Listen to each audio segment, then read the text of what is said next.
पिछले वीडियो में हमने बात की थी कि कैसे एंटी क्राइस्ट की आत्मा बेबीलोन से यूरोप में चली गई थी और फिर वहां पर आज तक ठहरी रही। 1700 के दशक में यह एंटी क्राइस्ट की आत्मा जर्मनी पहुंच गई और एक आदमी ने फ्रैंकफर्ट में एक दुकान खरीदी और दुकान के ऊपर एक लाल रंग की शील्ड थी और उसने खुद को रोश शील्ड कहलाना पसंद किया। आप में से कुछ लोग उन्हें रोश चाइल्ड के नाम से जानते हैं। और वो एक और दूसरे व्यक्ति से प्रभावित था जिसका नाम था एडम वेशप और उसमें एक एंटी क्राइस्ट की आत्मा थी। वह यीशु मसीह और ईसाई धर्म के खिलाफ था। उसने एक ग्रुप बनाया जिसे बवेरियन इल्यूमिनाटी कहा गया। उन्हें लगता था कि उनके पास एक प्रकाशी ज्ञान है, जैसे कि बाढ़ से पहले और बाढ़ के बाद के अन्य शासकों के पास था। लेकिन हम जानते हैं कि उन पर एंटी क्राइस्ट की आत्मा का प्रभाव था, जो कि शैतान था जिसने उन्हें बुराई का ज्ञान दिया था। अब ये दो व्यक्ति, एक जेशुअत और दूसरा एक बदहाल स्ट्रगलिंग यहूदी व्यक्ति, उन्होंने इस ग्रुप को बढ़ाया और उनका ग्रुप बड़ा होता चला गया और उन्होंने दूसरे लोगों के एक और ग्रुप को अपने साथ शामिल कर लिया, जिन्हें उस समय इंग्लैंड में फ्री मेसन्स कहा जाता था। फ्री मेसन्स अपनी शुरुआत में रियली एक अच्छे लोगों का ग्रुप था। उन्होंने वास्तव में इसे एक दूसरे की मदद करने के लिए मिलकर शुरू किया था, लेकिन फिर उन पर इल्यूमिनाटी ने अतिक्रमण कर लिया और फिर वे एक कारीगरों के मेसन ग्रुप से बदलकर एक आध्यात्मिक मेसन ग्रुप में बदल गए। वे इल्यूमिनेशन के एक नकली प्रकाश को अपनाते चले गए और उन्होंने उस आध्यात्मिक ज्ञान पर ध्यान केंद्रित करना शुरू कर दिया जो शैतान ने उनको दिया, द लाइट ऑफ लूसीफर। दूसरा कुरिन्थियों अध्याय 11 उसका 14। और यह कुछ अचंभे की बात नहीं, क्योंकि शैतान आप ही ज्योतिर्मय स्वर्गदूतों का रूप धारण करता है।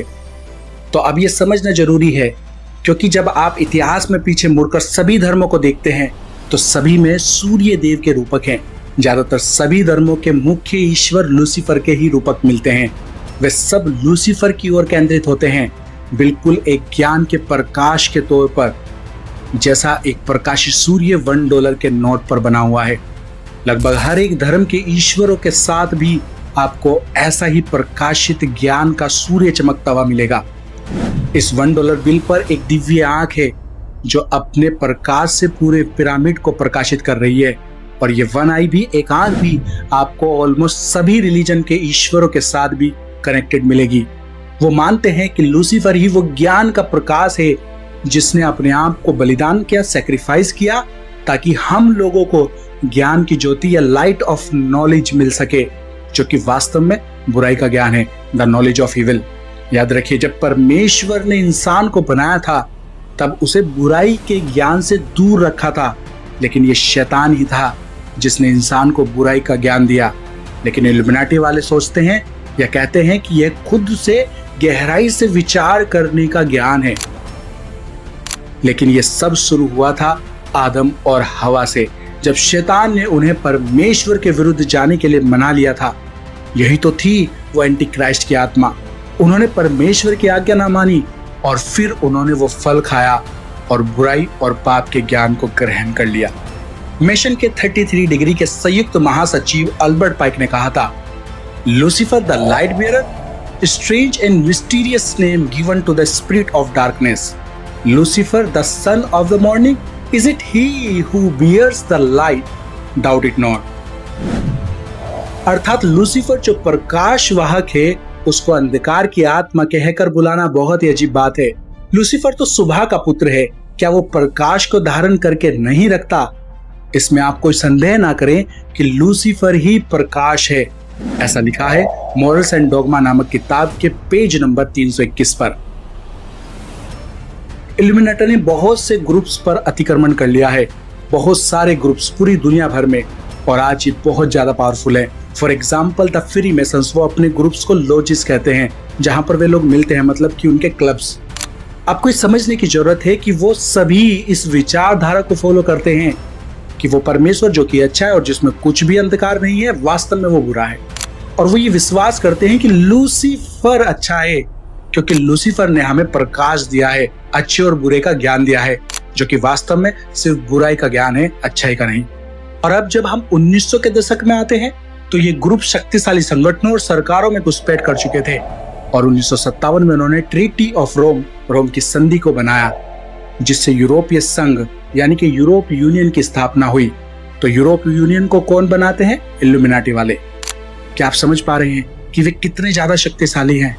और फिर 2007 में उन्होंने ट्रीटी ऑफ लिस्बन को भी बनाया। क्या आप समझते हैं कि ये क्यों महत्वपूर्ण है? क्योंकि पहली बार उनके पास अब यूरोपीय परिषद का एक शासक था, एक मजबूत शक्तिशाली सरकार जो दुनिया को परमेश्वर के खिलाफ बदलने जा रही थी। और अब उनके प्लान्स को उन्होंने तेज गति से बढ़ाना शुरू कर दिया था। उन्होंने दुनिया भर के पैसों को कंट्रोल कर लिया और फिर न्यूज चैनल्स को, एंटरटेनमेंट इंडस्ट्रीज को और एजुकेशन सिस्टम को भी। और ऐसा करके वो दुनिया को कंट्रोल कर रहे हैं और लोगों की ब्रेन वॉशिंग कर रहे हैं। पहले वो ऐसा छुप कर किया करते थे, पर अब वो ऐसा छिप कर नहीं कर रहे हैं। अब वो खुलकर लोगों की आंखों के सामने ऐसा कर रहे हैं। क्यों? क्योंकि वो दुनिया को तैयार कर रहे हैं उस द एंटी क्राइस्ट के लिए। और अब दुनिया सही में तैयार है, इतनी कि पहले इतिहास में कभी भी नहीं थी। तो क्या मैं ऐसा सोचता हूं कि यीशु मसीह का दोबारा आगमन इसी पीढ़ी में होगा, आपके और मेरे जीवन काल में? मैं पक्का तो नहीं कह सकता, क्योंकि ये यीशु के दोबारा आगमन के साथ जुड़ा है। देखिए दूसरा थिस्सलुनीकियों क्या कहता है। दूसरा थिस्सलुनीकियों अध्याय 2 उसका 1 से 3। हे भाइयों, हम अपने प्रभु यीशु मसीह के आने और उसके पास अपने इकट्ठा होने के विषय में तुमसे विनती करते हैं कि किसी आत्मा या वचन या पत्री के द्वारा, जो कि मानो हमारी ओर से हो, यह समझकर कि प्रभु का दिन आ पहुंचा है, तुम्हारा मन अचानक अस्थिर ना हो जाए और ना तुम घबराओ। किसी रीति से किसी के धोखे में ना आना, क्योंकि वह दिन ना आएगा जब तक विद्रोह नहीं होता और वह अधर्मी पुरुष अर्थात विनाश का पुत्र प्रकट ना हो ले। तो यीशु के दोबारा आने से पहले विद्रोह आएगा। और क्या है वो विद्रोह? वो है महाक्लेश। और वह एंटी क्राइस्ट दुनिया के सामने अपने आप को रिवील यानी कि प्रकट करेगा। उसके बाद वह दिन आएगा।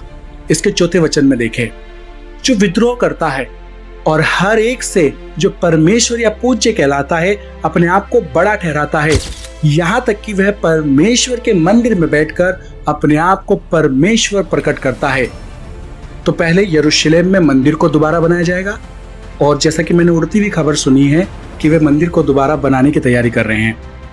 क्या तुम्हें स्मरण नहीं कि जब मैं तुम्हारे यहाँ था तो तुमसे ये बातें कहा करता था, और अब तुम उस वस्तु को जानते हो जो उसे रोक रही है कि वह अपने ही समय में प्रकट हो, क्योंकि अधर्म का भेद अब भी कार्य करता जाता है, पर अभी एक रोकने वाला है, और जब तक वह दूर ना हो जाए वह रोके रहेगा।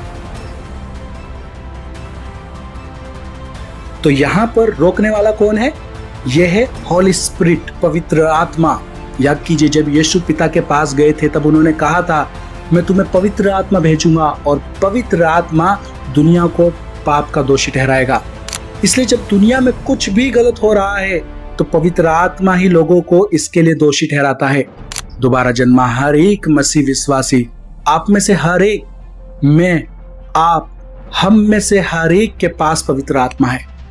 हम हैं वो रोकने वाले, हम हैं जगत की ज्योति, और इसलिए हमें शैतान के पुजारियों द्वारा सताया जा रहा है, रोका जा रहा है। और जब ज्योति वापस ले ली जाएगी तब सिर्फ अंधेरा ही अंधेरा बचेगा। दूसरा थिस्सलुनीकियों अध्याय 2 उसका 8 से 9।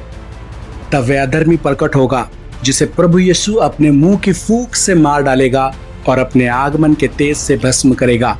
उस अधर्मी का आना शैतान के कार्य के अनुसार सब प्रकार की झूठी सामर्थ्य, चिन्ह और अद्भुत काम के साथ होगा। तो कब आएगा वो मसीह विरोधी, द एंटी क्राइस्ट? रोकने वाले के हटा दिए जाने के बाद और यीशु के दूसरे आगमन से पहले। तो यह एक खिड़की है, और इसलिए मेरा मानना है कि दोबारा जन्मे विश्वासी के रूप में हम यहाँ पर नहीं होंगे जब यीशु मसीह का दोबारा आगमन होगा। पहला थिस्सलुनीकियों अध्याय 4 उसका 16 से 17। क्योंकि प्रभु आप ही स्वर्ग से उतरेगा, उस समय ललकार और प्रधान दूत का शब्द सुनाई देगा और परमेश्वर की तुरही फूंकी जाएगी, और जो मसीह में मरे हैं वे पहले जी उठेंगे। तब हम जो जीवित और बचे रहेंगे उनके साथ बादलों पर उठा लिए जाएंगे कि हवा में प्रभु यीशु से मिले, और इस रीति से हम सदा प्रभु के साथ रहेंगे। तो जमीन पर नहीं, हम लोग बादलों पर उठा लिए जाएंगे और हवा में परमेश्वर से मिलेंगे जब यीशु अपनी दूसरी आगमन में आएगा और यीशु अपने पैरों को जैतून पर्वत पर रखेगा। मैं जल्दी उस पर आऊंगा। हम साथ में बादलों में परमेश्वर के साथ मिलने के लिए उठाए जाएंगे और ऐसे हम सदा के लिए प्रभु के साथ रहेंगे। इसलिए पवित्र आत्मा प्रतिबंधक हम सभी में है, राइट, बुराई को रोकने के लिए। और फिर प्रभु यीशु हमें ले जाएंगे, वह हमें ले जाएंगे, वह प्रतिबंधक को हटा देंगे, राइट। और मुझे विश्वास है कि इससे पहले कि महाक्लेश शुरू हो, यह हो जाएगा। वचन में शब्द है हारोपाजो, यानी कि उठा लिए गए। तो यीशु हमें उसे मिलने के लिए आकाश में उठा ले जाएगा, राइट। और फिर युद्ध शुरू होगा, फिर यीशु उस एंटी क्राइस्ट को मार देगा। पहला कुरिन्थियों अध्याय 15:51-52।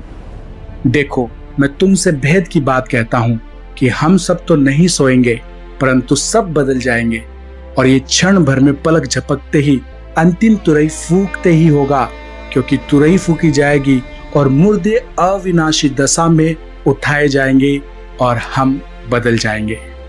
पहला थिस्सलुनीकियों अध्याय 4:17। तब हम जो जीवित और बचे रहेंगे उनके साथ बादलों पर उठा लिए जाएंगे कि हवा में प्रभु से मिले, और इस रीति से हम सदा प्रभु के साथ रहेंगे। फिर बेशक यीशु नीचे आएगा, क्योंकि अब युद्ध का समय है और वह एंटी क्राइस्ट को मार डालेगा। अब आपको ये याद रखना है कि हम बाइबल में भी हैं, हमें यीशु के राजदूत कहा जाता है, राइट। ये दुनिया हमारा घर नहीं है, हम सिर्फ यहाँ पर मुसाफिर हैं। और जब एक देश किसी अन्य देश के खिलाफ युद्ध करने जा रहा होता है, तो वह देश अपने सभी राजदूतों को वापस बुला लेता है। हम यीशु के राजदूत हैं, वह हमें अपनी ओर वापस बुलाएगा और फिर आकर एंटी क्राइस्ट को मार डालेगा।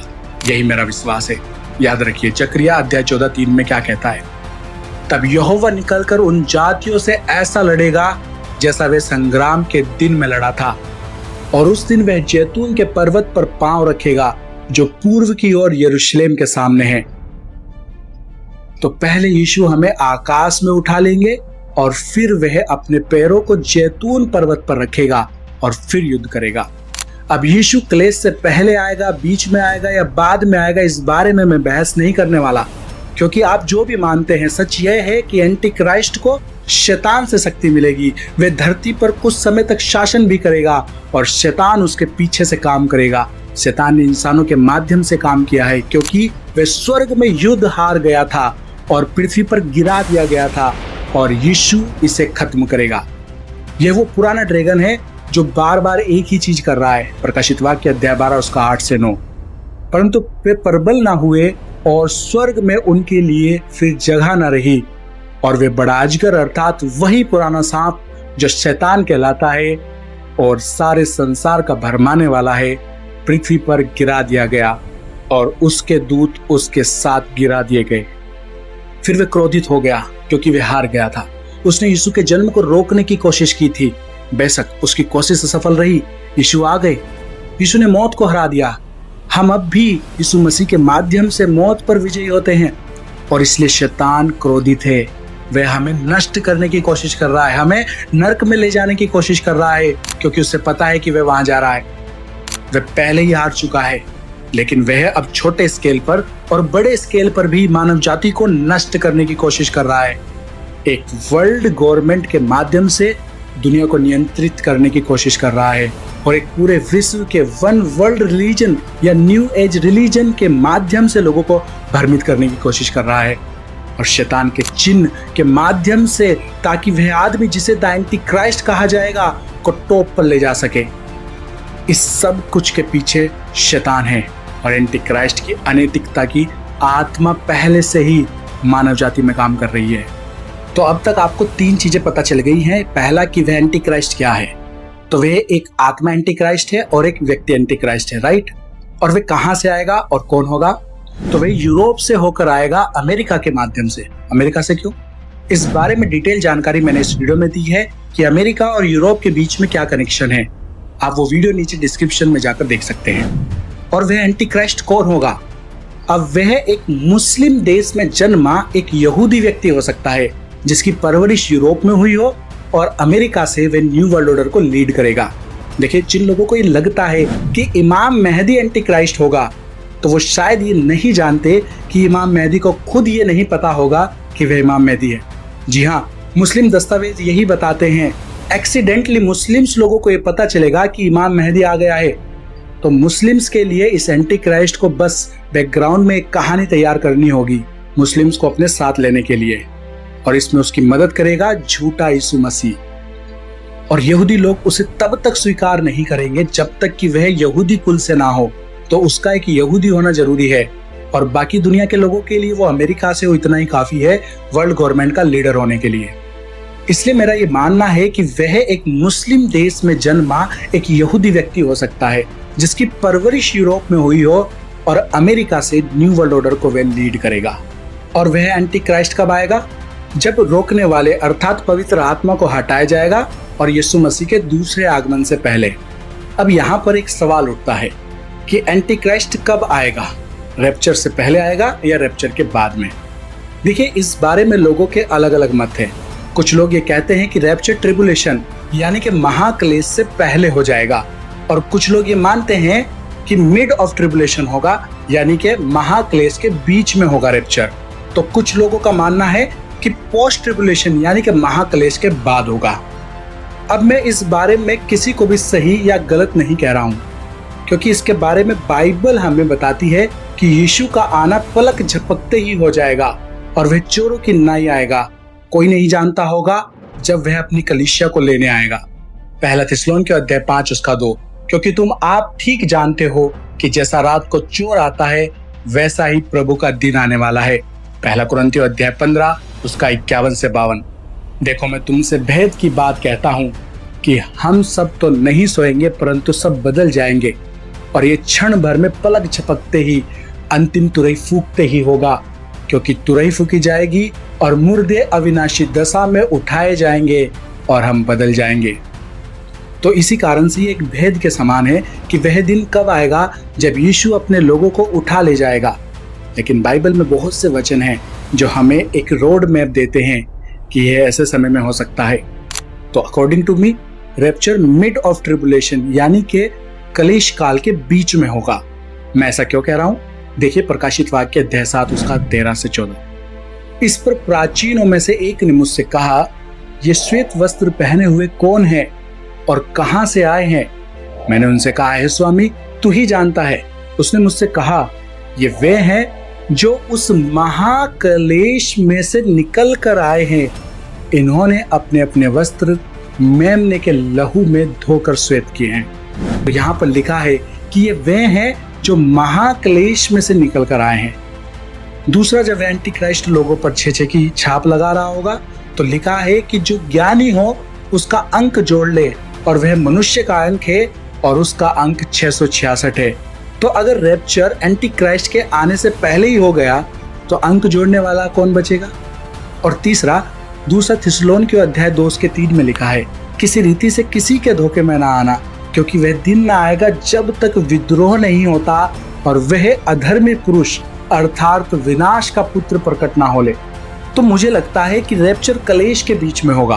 अगर आप चाहते हैं कि मैं इस बारे में एक डिटेल वीडियो बनाऊं, तो आप मुझे कमेंट बॉक्स में बताइए। पर मैं उनके भी विरोध में नहीं हूं जो ये सोचते हैं कि रैप्चर एंटी क्राइस्ट के आने से पहले ही हो जाएगा। खैर, जो भी हो, हमें ऐसी उम्मीद करनी चाहिए कि रैप्चर एंटी क्राइस्ट के आने से पहले हो जाएगा, और इस बात के लिए तैयार रहना चाहिए कि विश्वासियों को क्लेश में से होकर भी गुजरना पड़ सकता है। तो एंटी क्राइस्ट कब आएगा? जब रोकने वाले अर्थात पवित्र आत्मा को हटाया जाएगा और यीशु मसीह के दूसरे आगमन से पहले उसका आना होगा, और फिर यीशु उस एंटी क्राइस्ट को नष्ट कर देगा। मेरे साथ पढ़िए दूसरा थिस्सलुनीके अध्याय 2 उसका 7 से 10। क्योंकि अधर्म का भेद अब भी कार्य करता जाता है, पर अभी एक रोकने वाला है, और जब तक वह दूर ना हो जाए वह रोके रहेगा। तब वह अधर्मी प्रकट होगा, जिसे प्रभु यीशु अपने मुंह की फूंक से मार डालेगा और अपने आगमन के तेज से भस्म करेगा। उस अधर्मी का आना शैतान के कार्य के अनुसार सब प्रकार की झूठी सामर्थ, चिन्ह और अद्भुत काम के साथ, और नाश होने वालों के लिए अधर्म के सब प्रकार के धोखे के साथ होगा, क्योंकि उन्होंने सत्य के प्रेम को ग्रहण नहीं किया जिससे उनका उद्धार होता। तो क्योंकि उन्होंने सत्य से प्रेम नहीं किया, बहुत से लोग सत्य को समझते हैं लेकिन वे इसे स्वीकार करना नहीं चाहते। वे अपनी पापी इच्छाओं के अनुसार जीना चाहते हैं। देखो, हम इंसान हैं, हमारे पास एक चुनाव है, हमें प्रकाश या अंधकार का चुनाव करना है और फिर हमें अपने खुद के लिए गए फैसले के परिणामों का सामना भी करना है। लेकिन ये लोग जिनके बारे में ये बात की जा रही है, उसी तरह यीशु को ठुकरा देंगे, जैसा कि आज बहुत से लोग बहुत बड़े स्तर पर यीशु का इनकार कर रहे हैं। आप देख सकते हैं कि शैतान ने हॉलीवुड, बॉलीवुड और मास मीडिया को अपने अधिकार में कर लिया है और उन लोगों के लिए शैतान को स्वीकार करना यीशु को स्वीकार करने से अधिक स्वीकार्य है। Thank you for allowing me to be a part of that for so many years. Thank you to Satan for giving me inspiration on how to play this role.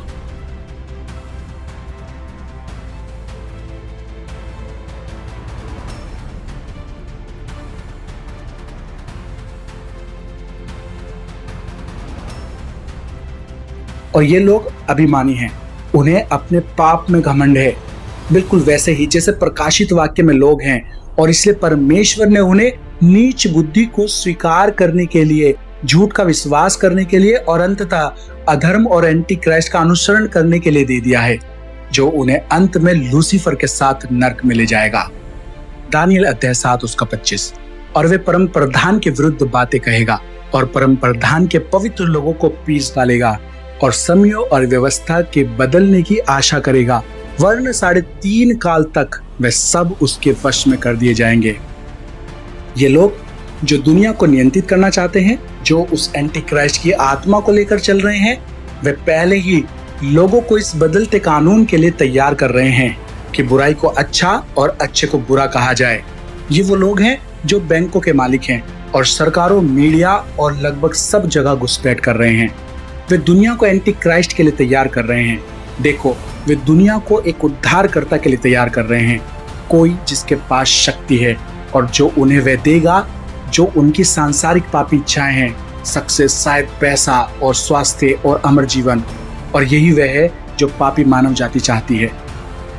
और सोशल मीडिया को देखो, आज ये self importance, self love, self respect, self enjoyment और बस अपने चाहने वालों से भरा हुआ है। खुद से प्यार करने वाले लालची। Enough is never enough. Anti Christ का ये गॉस्पेल, मसीह का ये गॉस्पेल, जिसे लोग मसीह मानेंगे लेकिन वास्तव में वह द एंटी क्राइस्ट होगा। वह एक गॉस्पेल होगा जहां लोग वे सुनेंगे जो वे सुनना चाहते हैं। वे पापी सांसारिक इच्छाएं सुनना चाहते हैं, उनके कान खुजला रहे होंगे। वे केवल स्मृति प्राप्त करना चाहते हैं और उनका ध्यान केवल सांसारिक सुविधाओं पर केंद्रित रहता है। और याद रखिए, वह एंटी क्राइस्ट, वह झूठा मसीह शक्तियों के साथ आएगा। लेकिन आप जानते हो कि यीशु मत्ती 16 उसके 24 में कहते हैं, तब यीशु ने अपने चेलों से कहा, यदि कोई मेरे पीछे आना चाहे तो अपने आप का इनकार करे और अपना क्रूस उठाए और मेरे पीछे हो ले। लेकिन परमेश्वर ने हमें केवल उसे भूल जाने के लिए नहीं बुलाया है और सिर्फ स्वास्थ्य और धन के पीछे भागने के लिए नहीं बुलाया है और ना ही इस अस्थायी दुनिया में आराम से रहने के लिए बुलाया है। पहला तिमोथी अध्याय 6 उसका 3 से 5।